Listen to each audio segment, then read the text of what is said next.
Good afternoon, everyone, and welcome to the Equifax Marketplace Quarterly Fraud Trends webinar. I'm Cheryl Prince, and I lead our fraud consulting and identity management team. I'm really excited about the webinar today, and I'm glad you've all joined. Joining me today is Brady Harrison and Anouk Bundell, two experts in fraud and identity and cybersecurity. Both will be here sharing their thoughts on what they've been seeing in the industry and hopefully answering some of the insightful questions we know a lot of organizations have.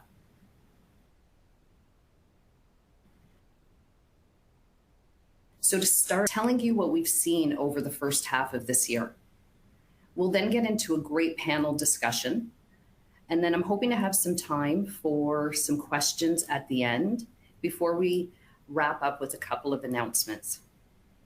So before I dive in, I'm going to pass it over to our producer, Jordan, just to go through a few housekeeping items. Jordan, over to you. Thank you very much, Cheryl, and good afternoon, everyone. Each area within the ON24 webinar platform is responsive, so you can maximize or minimize each widget or box on your screen based on your viewing needs. There is an Ask a Question widget underneath the media player, so feel free to enter any questions you may have, and we will address them throughout our session today. In the event that there are too many questions to get through, we will generate an FAQ document, which we'll send out to you in the coming weeks. Today's presentation, as well as some related content in English and French, are available for download in the related content area. This session is being recorded, and you will receive the on-demand link via email tomorrow. Some additional features you'll notice at the bottom of your screen are reactions, so you can let us know how you're doing. You can see them rolling in. Register now for our upcoming Fraud IQ Manager product webinar on October 11th. Our survey, which is available at any time during the session and will also pop up at the end of the webinar, and a contact us button. So feel free to check any of these out and provide your feedback. We truly love to hear it. Now, let's get it started. Cheryl, back to you. Thank you, Jordan. So I'm going to start off with a polling question, just to kind of get the juices flowing. What are you thinking you're going to see in terms of fraud growth as we walk through the trends? So if I can get you to start thinking about what do you think would be the largest growth in fraud for the first half of 2023? Would it be mortgage, B, auto, C, banking, and here we're referring to deposit accounts, D, telecommunications, or E, credit cards? Be interesting to see where we land this year, and I see a few of you are still thinking it over, but we have some results starting to come in.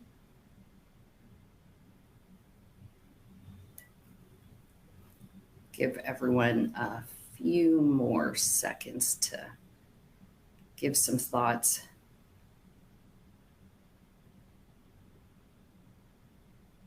And we have some results here. Quite interesting.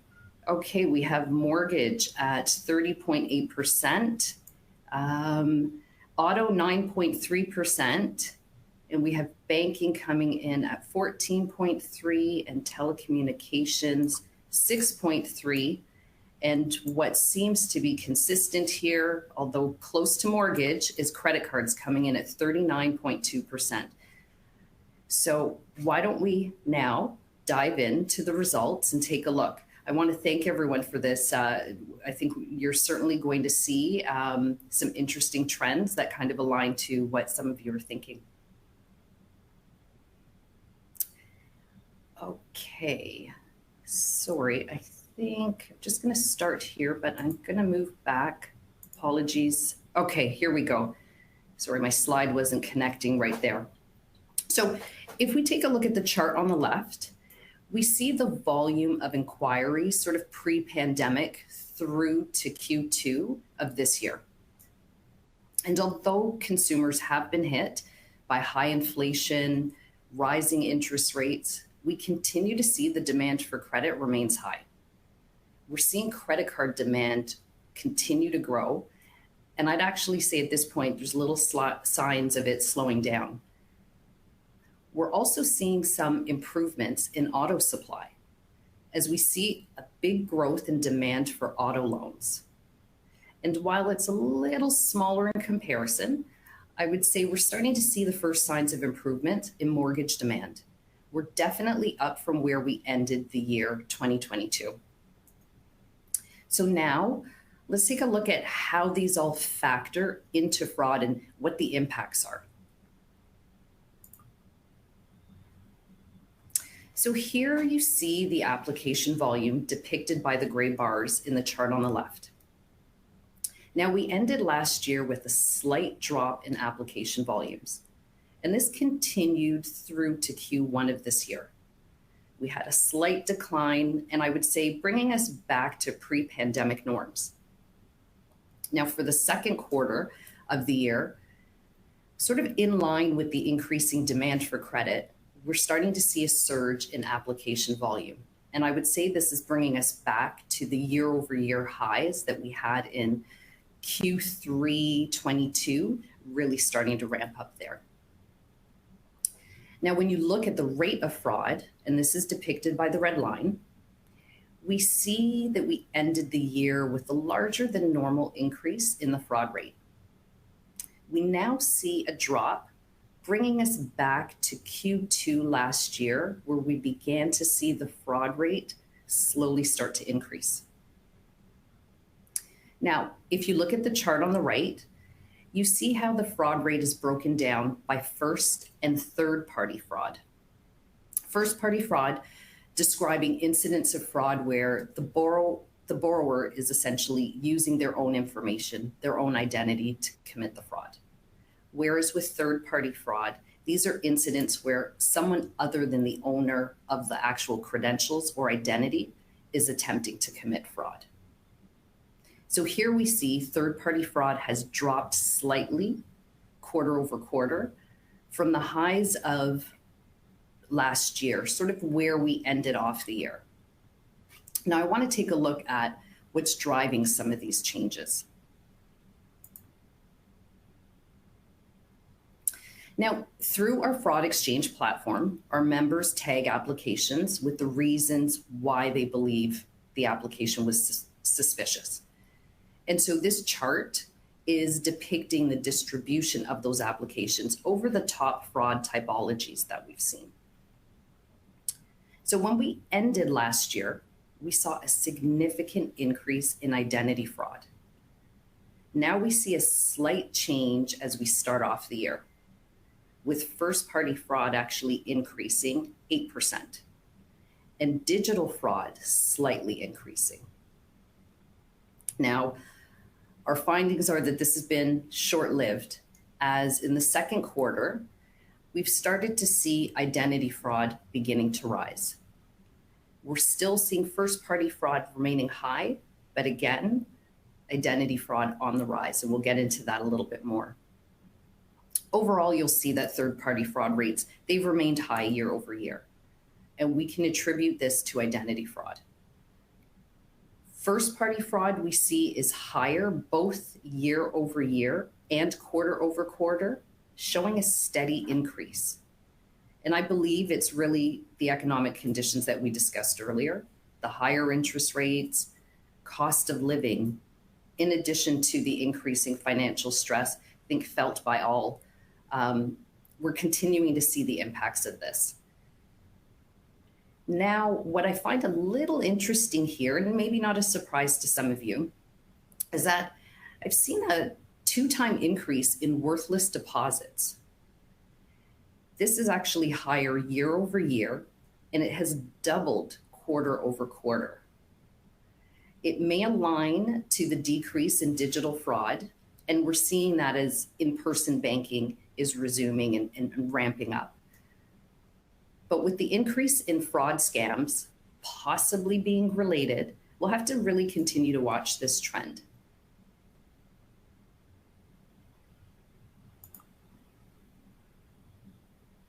So now I want to take a look at the fraud trends by industry.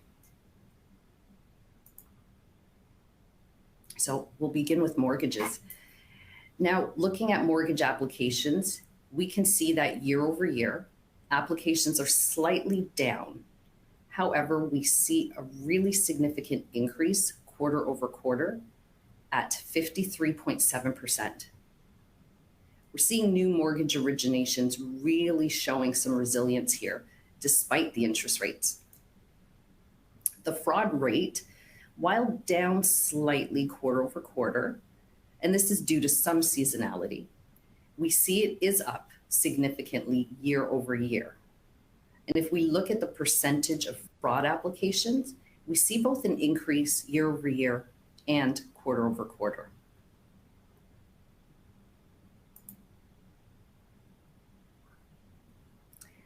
Now, let's take a look at the fraud rate across Canada.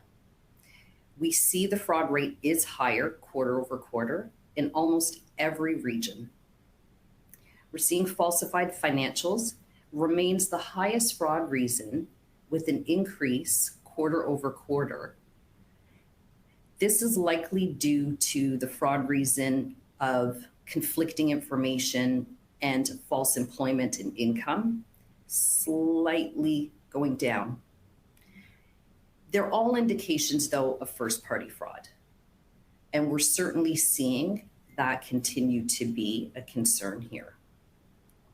Organizations are really going to need to continue to focus on soft fraud, if you will, fraud for shelter, and looking at ways to detect some of these risks.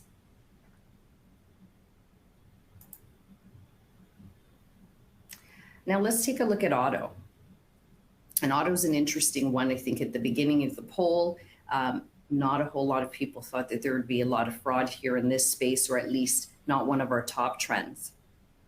Now in auto, we saw sort of an increase, I would say, in fraud through the end of last year. The auto fraud rates have dropped significantly quarter over quarter, but they're I'd say very slightly year over year.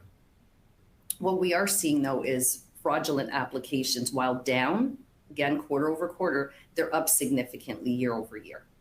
And that's at 28%. Now we see the application volume is up slightly, both quarter over quarter and year over year. And this is due, I would say, to some of the improvements that we've seen in the supply chain challenges that have really impacted the auto sector.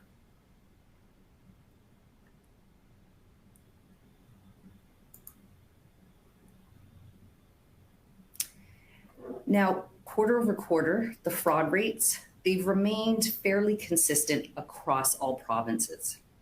When we look at the top fraud reasons, we see that false employment and income and identity fraud are up year over year. Conflicting information is down significantly as well. While identity fraud continues to increase, and it's up 3.2% since the end of last year, and I definitely see that as a rising concern, fraud related to first party is really up in the auto vertical, and that really remains the biggest threat. Now we know, again, that supply chain availability has been a factor in the auto vertical and has impacted some provinces slightly differently. The overall volume of new accounts is still below pre-pandemic levels. However, we are starting to see a significant improvement, and this is year over year. I would say really continuing to focus on verifying and validating application details in the automotive sector will need to continue, as well as helping determining and understanding what's kind of driving this emerging trend with identity fraud. I remember back last year, we started to see even some specific fraud attacks in the auto sector. So again, something to watch for. While first-party fraud, yes, remains the biggest threat, there is a concern with the increase in third-party fraud.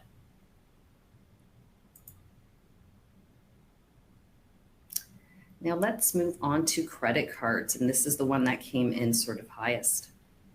And I think for good reason. Now, looking at credit cards, we see both quarter over quarter and year over year. The application volume has been increasing. Strong demand for credit continues, and we're well over pre-pandemic highs. Here we see the fraud rate has dropped since the end of last year, which was on a high. We see a significant drop quarter over quarter in the fraud rate and fraud applications. That said, when we look at fraud applications and the rate of fraud year over year, we see a very significant increase. Now, last year, we started to see some fraud attacks targeting the card space. And it wasn't only the card space. As I mentioned, this was happening in auto as well. And that really accounted for a lot of the volatility that we were seeing. I would say we're starting to see a resurgence of that. And talking to a lot of our members and clients in the industries and others, we're definitely starting to see a resurgence of these targeted attacks. And it's certainly attributed to the numbers that we're seeing increase in credit card fraud. So now if we take a look at the actual fraud rate and how it's broken out by region, we see a spike, if you will, in the Quebec region. Now, this can be attributed to what I just mentioned, some of the targeted fraud attacks. We've definitely been seeing an increase in that region. This, again, not just specific to cards. We are seeing some of that volatility elsewhere, but again, the target seems to be credit card right now. When we look at where we ended off last year, virtually unchanged. Identity fraud, though, increased 15% year over year. And while digital fraud saw a decrease, we still see identity fraud as the driving concern. With application demand really here, not looking to slow down anytime soon, organizations are going to need to really continue to be vigilant in their approach to mitigating third-party fraud risks attributed to identity theft.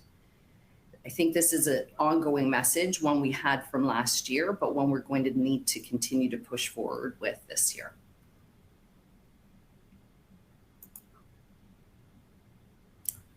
So let's move on to banking. So in banking, deposits seem to have normalized. It's trending back, I would say, to pre-pandemic levels.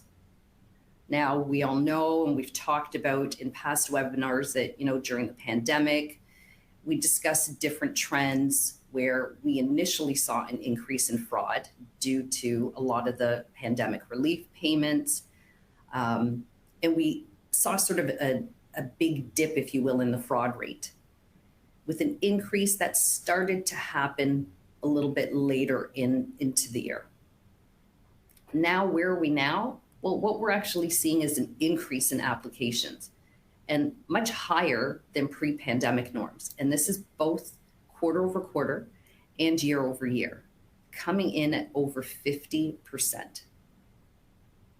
Now, I want to jump to the fraudulent applications and the fraud rate, as we see a significant drop quarter over quarter, while year over year, the numbers are significantly high. I want to call this piece out specifically because you'll see that year over year comparison is a little misleading in that we experienced significant lows during that time last year. And so after which we started to see the application volume steadily increase. So that sort of accounts for why we have sort of the numbers coming in year over year significantly high.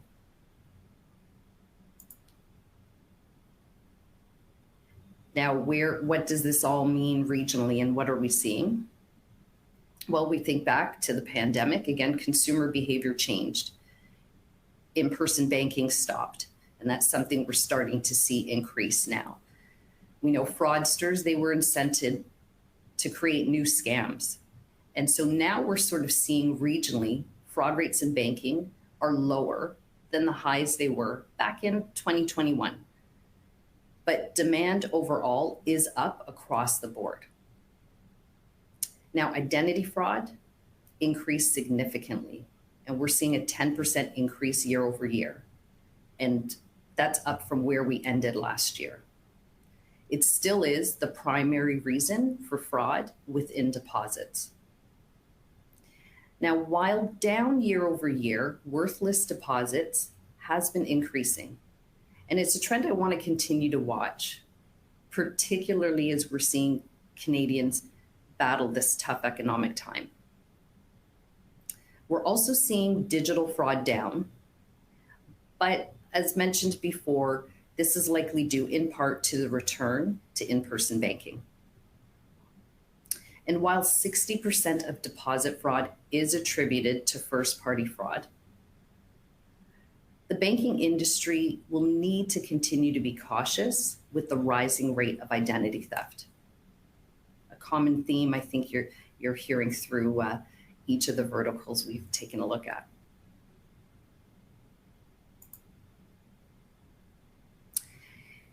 Now, the telco industry has been stable with fraud rates well below pre-pandemic times. I would say this is a common theme and it's been consistent. Application volume is up quarter over quarter and flat year over year. We have some seasonality here, and we see demand is starting to pick up, at least in certain regions. We're also seeing that fraud applications and the fraud rate are significantly down, and this is both quarter over quarter and year over year.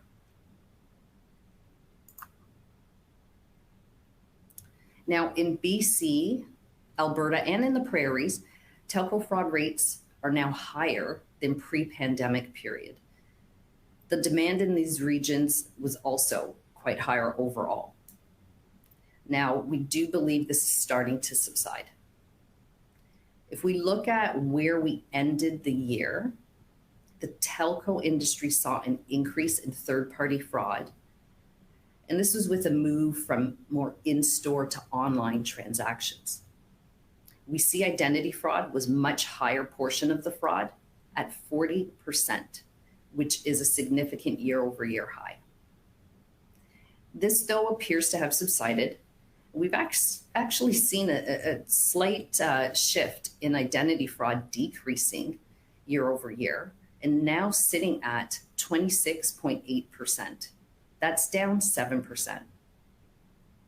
Now, what is a significant increase is first-party fraud, and we're seeing that up almost 14% year over year, and 15% increase quarter over quarter.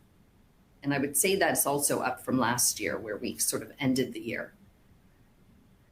Again, for the telco industry, I think we'll need to watch this emerging trend. We can't look at unplugging any efforts to manage or mitigate this third-party fraud that's continuing.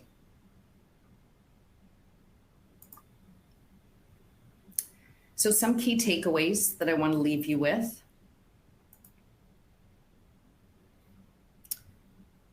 As you've heard throughout the presentation, we've talked about strong credit card demand. And really with a reviving automotive sector, we're seeing identity theft for cards and auto loans increasing. Higher costs of lending, slowing down mortgage applications, but it's driving up fraud rate. Consumers are committing more fraud, soft fraud. And with little economic relief in sight, I think things will only increase. Higher fraud rates are expected as consumers experience more financial stress. So we're going to start to look to more ways we can combat some of these concerns in these challenging economic times. So now I'd like to move over to the panel portion. But maybe just before we do that, I'm going to look at a question. So I think we have some questions here that I may pull. Okay, there's a question that's come up a few times here, and I think it's been asked slightly differently, but we have questions around what processes can we implement to detect and prevent fraud? And some of the questions that have come in, and thank you to those of you who've submitted it. I've had questions specifically around mortgage fraud or credit loans or just onboarding in general. So I'm going to maybe give sort of a high level response that I think can cover all of these areas. But when you're thinking of processes to detect and prevent fraud, you want to make sure that you have processes in place to validate the consumer. And that has to include multi-factor authentication. You want to make sure you have a process that leverages real time. It has capabilities that are backed by artificial intelligence, machine learning.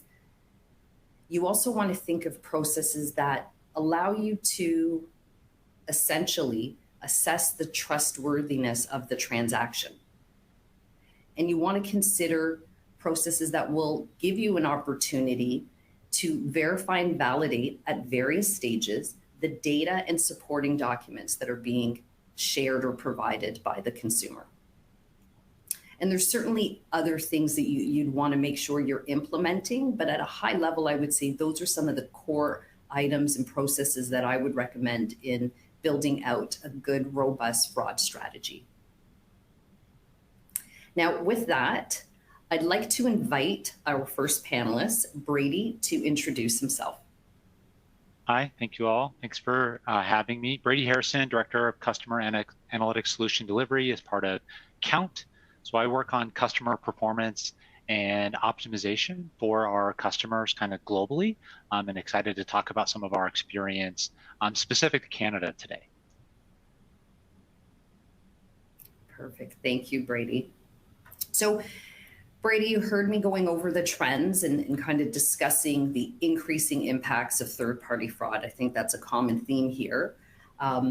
I'm interested to know what trends you're seeing at Count and maybe in the retail space overall for the first half of this year. Yeah, so, fraud is up overall, as noted here, but we're also seeing it kind of in the traditional e-commerce as well as fintechs as well. And so as we've seen that, we've also started to see people move into kind of other realms that have traditionally not been a risk profile for that individual kind of customer. So when I say that change, it's really account takeovers become more problem. Like traditionally the realm of very expensive, high value accounts. Over the last probably 6 months or so for our Canadian customers, we've seen an increase in account takeover activity. I think of this as coming in through the side door that fraud protection for accounts has gotten pretty good for third-party stuff, where you're a bad actor who's trying to use completely stolen information to process some kind of fraudulent exchange of value.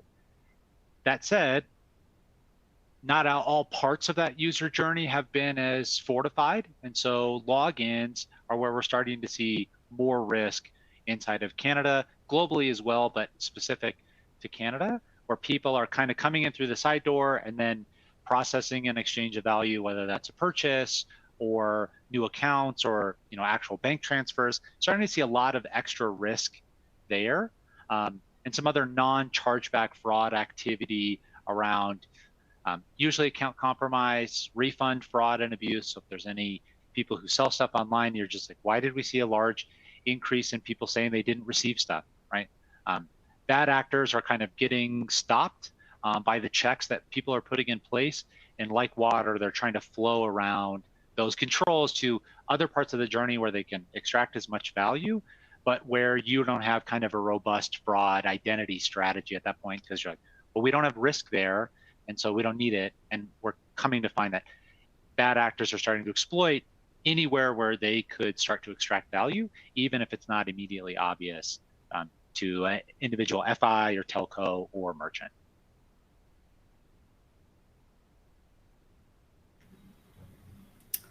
Thank you, Brady. Really no surprise there to hear that account takeovers are certainly a continued concern, and kind of aligns with the trends that we've been seeing. Interested to know, are there any other trends in the industry that you're seeing or any best practices being leveraged to address some of the frauds that you've just mentioned? Yeah, on a macro perspective, right, we always trace kind of smaller trends to find like individual things that are going weird, right? Like the new iPhone just came out. I would expect that will be a micro trend for anybody in that space. Where, especially if it's not released in specific markets, right? We'll see weird stuff going on there. But from a macro level, we're starting to see cybersecurity and fraud come together more often than they have historically, right? Where the payments people and the loan people, they were kind of separate from security.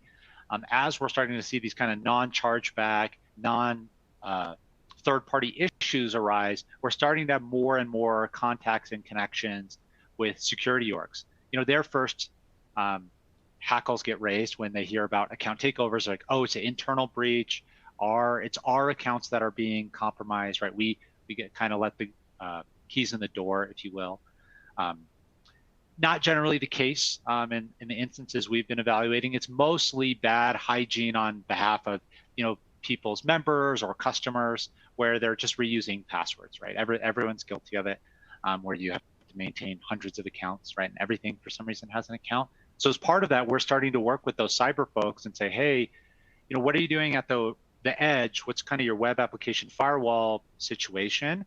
And can you track down some of those logs that you have and look to see if there's any other weird behavior, like a common ATO one, like, hey, we had some loss. Let's go look at the logins for that account in the previous like 5 days, X days, and then look for connecting activity between maybe that IP address and did it try to log into any other accounts, and then what happened with those. And so it becomes quite an exercise, but that activity was pretty rare historically. As we're finding more of these kind of non-payment, non-issues, the security teams are starting to become more and more involved. Like, hey, why is somebody hitting the application button 10,000 times an hour, right? That's something that we can uncover from the fraud perspective that cybersecurity folks now start to get involved and interested in, because it hits the technical layer, not just the P&L risk layer. The other big item that we're starting to see is generative AI is kind of top of everyone's minds. There's debate of if it's really happening from you can buy fraud tools online. So we're really staying on top of kind of what's going on in the marketplace. The concern as well for those folks is the big macro trend for generative AI is I think it makes phishing and scams a lot easier for bad actors, right? I can write a custom tokenized email thousands of times versus having to pay someone to type it out, right? The classic example of you get an email in English or French and a lot of grammar mistakes or weird tenses that can be a fraud tip-off. But if you're using these generative AI tools, you can kind of resolve a lot of that activity pretty easy, even over video, right? There was a recent tech demonstration where a security researcher showed that they could take text and video and convert it language to language, including making the mouth move at the right speed. And so that is going to make it really challenging from a security perspective to prevent phishing and scams, especially as we get into kind of the real-time faster payments rails. I think that is a macro trend of generative AI is supercharging that activity. Thank you, Brady. First, I want to say you've got me really interested in the whole AI conversation. I'm going to touch on that in a moment, but I'm glad you talked about the convergence of fraud and cybersecurity. It's clear that fraudsters and bad actors collaborate, and they're getting better at, you know, leveraging various technology tools and exploiting them. And so I've always been a big believer in leveraging networks and collaborating as a means to fight fraud, and I'd say financial crimes on a whole. So I'm glad you brought that up, and I'm glad we're starting to see that more and more in the industry. Now, you touched on AI, and I'd like to get into that a little bit more. Very exciting topic. But we have actually a polling question that I'd like to throw out. So if we can get that polling question, if everyone can get ready, I'd like to know, are you using generative AI technology in your organization? We have A, what is generative AI? B, yes, absolutely. C, no, not yet, but exploring or researching certain possibilities, capabilities, or no. D, not at all. I think we got one answer there. So give everybody a few seconds to get their response in.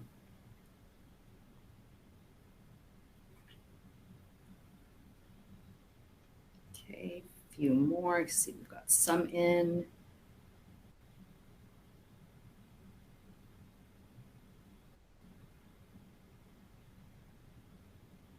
See a few people thinking. Here we go. Okay. So we still have some people wanting to know a little bit more about generative AI. And yes, absolutely, coming in at 11.6. Not yet, but researching. And it looks like we've got a good portion of folks sort of falling in this bucket. And then no, not at all. Actually, coming in very close at 31.6. Thank you, everyone, for participating in that.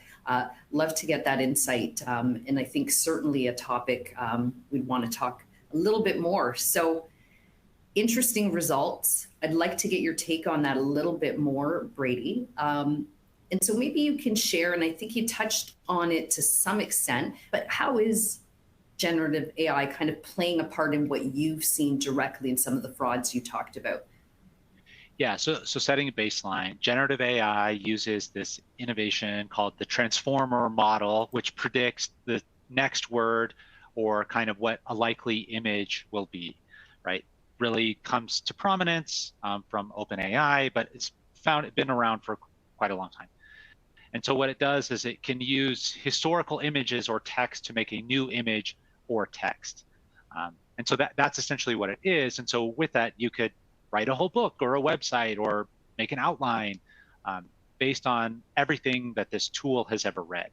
And so bad actors are potentially using that to generate new attacks, right? Or new websites, right? New phishing email, all that kind of stuff. That's the risk profile we see.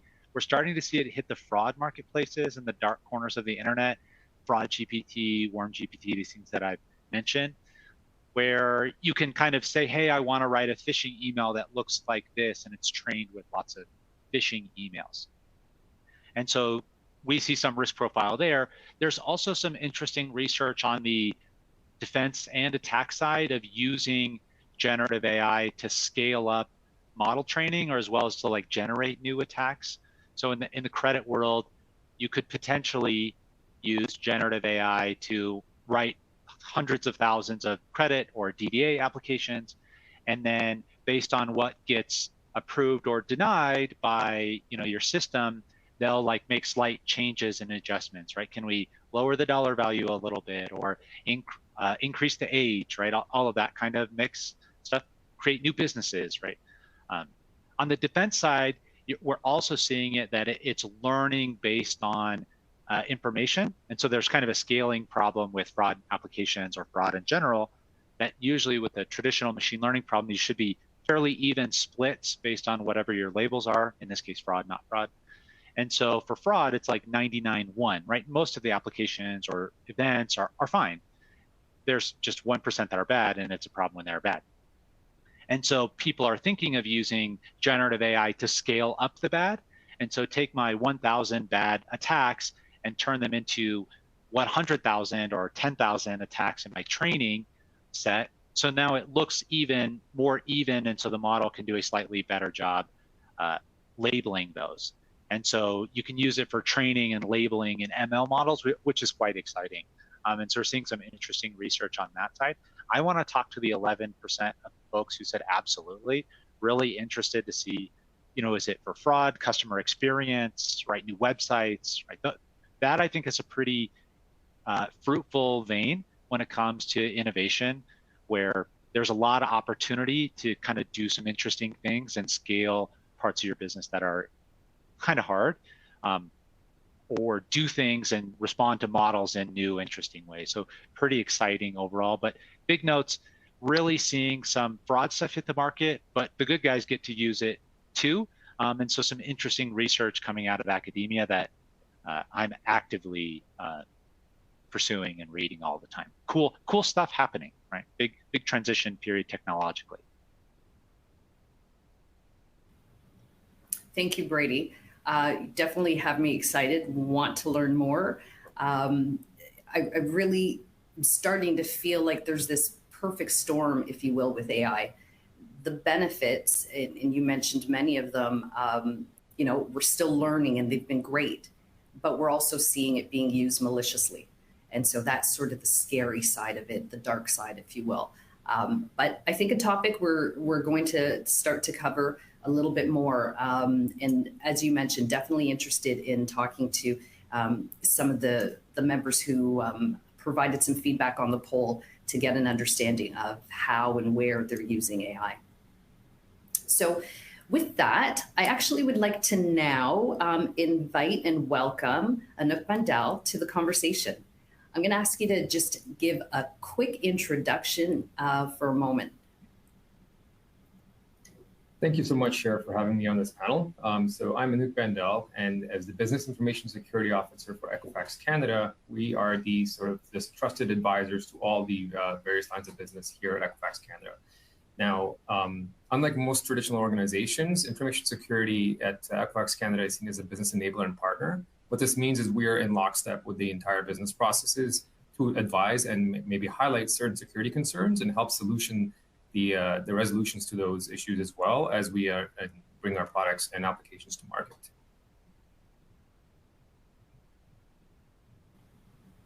Thank you. So I want to keep on with this generative AI conversation. Again, mentioned, really interested in it. I'd like to know on the cybersecurity front, how does generative AI impact your world, or does it? Absolutely, it does. I feel as if, the whole buzz around AI and Gen AI is the hottest topic of this year. Can't go anywhere in the industry without hearing something about it. And it has interesting implications for not only the fraud space, as Brady alluded to, but definitely in the cybersecurity space as well. On both sides of the coin, really. If you look at from a defense perspective versus on the offensive perspective with the bad actors, there are a lot of capabilities it offers. Defensively, in the cybersecurity world, we're seeing a sort of a large interest and uptick in its capabilities to really look at the detections that we can create, whereas many of these processes used to be manual intensive and required very skilled folks to be able to generate these rules and logic. It is now being able to you're now being able to leverage that technology to sort of automate a lot of this and basically at least baseline some of the code, so you will, that you're using in these detections. And you can use the real skills of your staff to be able to tweak and update this as the threats sort of evolve in the landscape. Interestingly, we always hear in cybersecurity that there's a large skills shortage and a talent gap. I personally believe that in the near future, this is going to help bridge a lot of that, because it'll really allow us to automate some of the sort of hourly / manual labor intensive processes and focus on really the harder problems to solve. On the flip side of this too, you're seeing Gen AI being used nefariously, right? Brady alluded to it in terms of being able to create large phishing campaigns or a very large number of fraudulent applications, for example. Similarly here, you're able to see that traditional threat actor groups all over the world are now able to curate content, whether it's really sort of intricate phishing emails that seem quite valid, or even voice phishing, for example. We've been seeing instances where AI has been used to sort of simulate what a real person might sound like on the phone while trying to, for example, contact help desk for resetting their credentials, things like that. So definitely it's a bit of a cat and mouse game, if you will, as the good guys, so to speak, versus the bad guys are constantly at odds with one another, leveraging the latest technologies out there to really bolster their agendas and goals. Thank you for sharing that. Again, I think the benefits, are tenfold. It's just that sort of scary unknown as we're seeing, and you've given some great examples of how the fraudsters and threat actors are kind of leveraging Gen AI as well. Now, I want to move over and get some insights on cybersecurity trends, but I always like to start with a poll. So why don't we go over to our next polling question? And I'd like to get everyone's feedback. Which cybersecurity risk does your organization believe is the most important to address immediately? Is it A, data breaches, B, increasing ransomware attacks, C, digital supply chain issues, or D, cybersecurity awareness?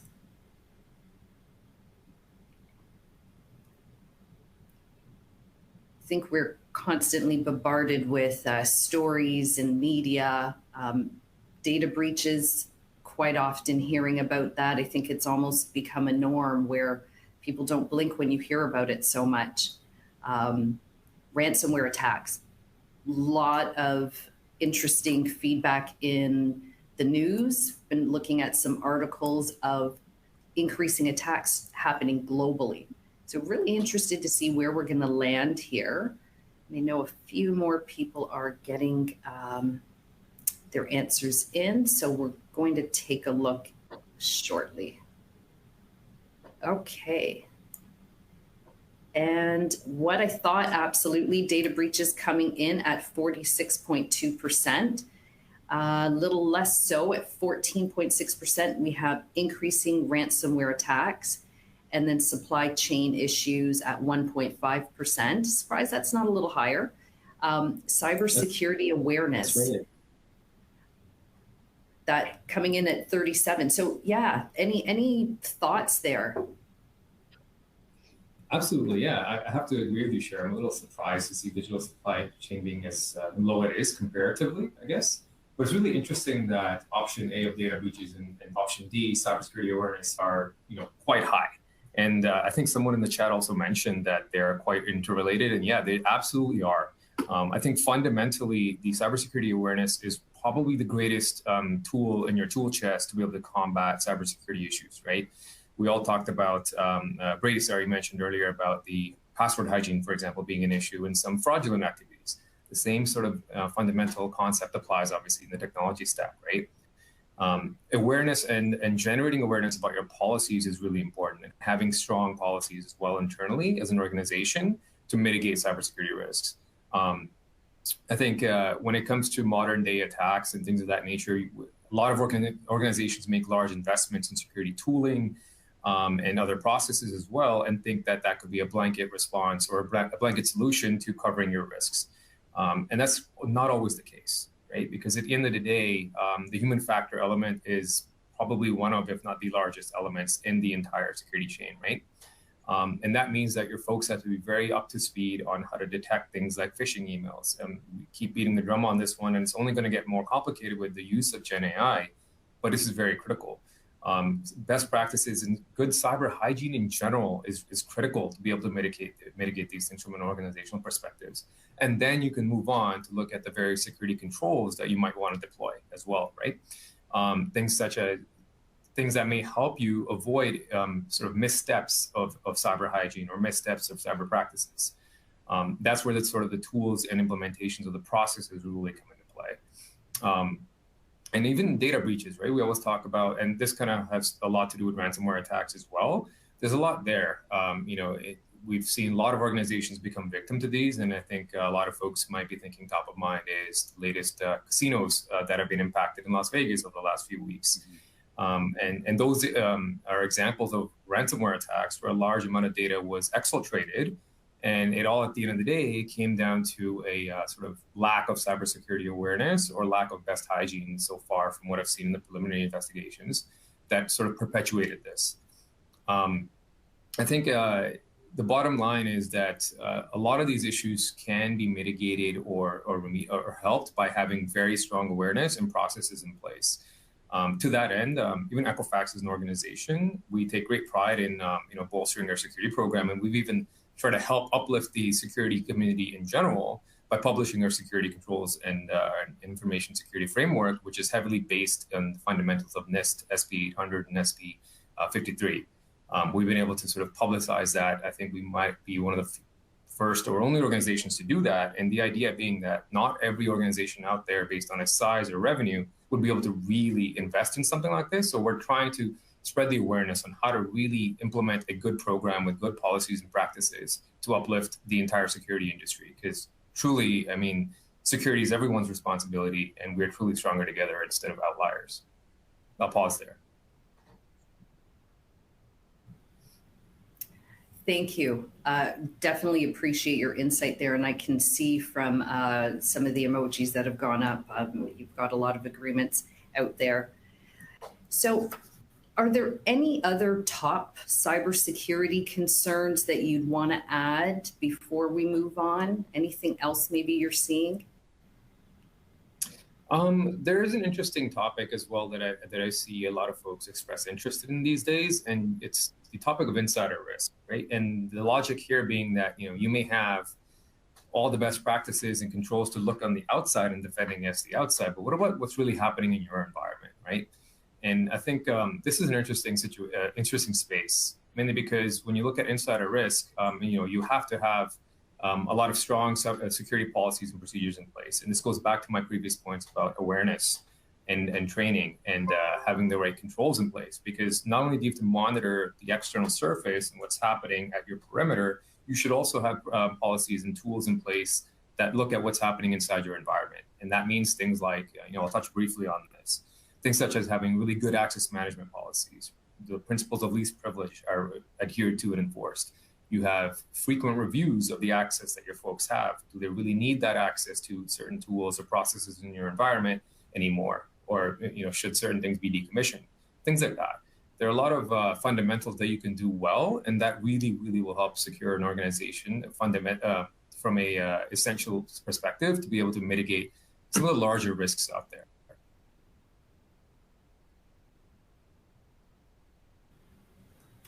Thank you. That actually is a question that has come up. So glad you addressed that.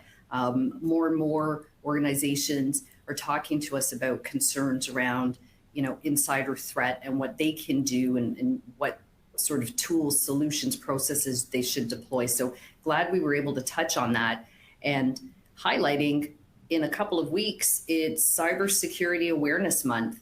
And I understand the theme this year is Step Up Your Fitness. So definitely want to encourage everyone as we head into Cybersecurity Month to really give some thought to some of the insights that Anouk just shared with us and see where do you fit? What is your actual cybersecurity fitness? So with that, I want to see if we still have some time. I'm going to do, a quick time check, see if we can get to one or two questions. Here is a question, and you know what? This has come up again a couple of times. So maybe like to tap on Brady to answer this one. And it's, what techniques would you suggest organizations use to determine fraudulent applications among the new to Canada cohort? Kind of an interesting one, right? The classic thin file problem question, right? Like, hey, we don't have, I haven't been here a long time, and so we don't have a record of like where they've always worked or kind of their previous credit history, that kind of stuff. That said, just because they're new to Canada doesn't mean generally they should be new to the world. And so doing some identity proofing based on some other digital signals can be a good option, right? Are there identity signals that we can know maybe about that email or information about them that we could say, hey, let's see if this identity actually exists on a global network, right? Do we have payment or login activity from this email that can give us a historical link of, hey, we have an idea that this person actually exists. Just because they're new to Canada doesn't mean that we shouldn't have records of them elsewhere, right? Maybe not financial records that you could use for a pure like loan credit analysis, but for an identity analysis, you should be able to find that, hey, this person does exist, even if they haven't existed in Canada for very long.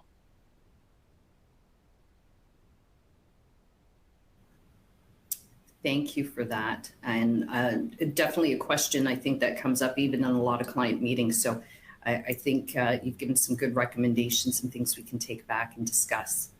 So let me take a look if we have any other questions here. Also doing a time check, we're kind of coming close. So there are a few questions. I'm not sure we will have time to dive into them. So what I want to do is commit to those who've provided some questions. What we will do is pull them and take a look and do our best to follow up with a response and a little bit more insight. But we've gone through quite a bit of information today. I think we've covered the trends. So you've really got a sense of what we're seeing, at least for the first half of this year, and where we kind of see things going. Really, third-party fraud is up, and we know it's on the rise with at least 26% year-over-year increase. Definitely something we're concerned about and will continue to watch. We've discussed the power of AI, really exciting topic, a lot of great insight from our experts. And we also talked about the benefits of collaborating. That one really rings true, and I think a topic that definitely resonates with a lot of us in the industry, being able to collectively share. The importance of that and intelligent sharing as well. You can't really fight what you don't know. And so there's really importance in groups and organizations working together. Again, a reminder, October is Cybersecurity Month. Anouk shared some really great insights. So please, if you've got any questions, happy to provide you with additional information as it pertains to Cybersecurity Month. And so with that, I want to thank our experts, Brady, Anouk, great insightful information. Appreciate you joining us today. I want to thank all of you for joining and remind you as we wrap up that we do have a survey at the end. If you could please share your feedback, would love to hear, did these topics resonate with you? Is there anything else you'd like us to cover or discuss next time? And with that, a question that keeps coming up is, what does Equifax do in the fraud space? So we're actually having on October 11th an exclusive webinar, and I believe at the bottom right, you'll be able to register. I encourage you all to register if you would like to learn more about our Fraud IQ Manager solution. Really a great strategy in fighting fraud. So please join us on October 11th. Don't forget to register, and don't forget to complete the survey. So we're at the hour. I want to thank everybody. Have a great day.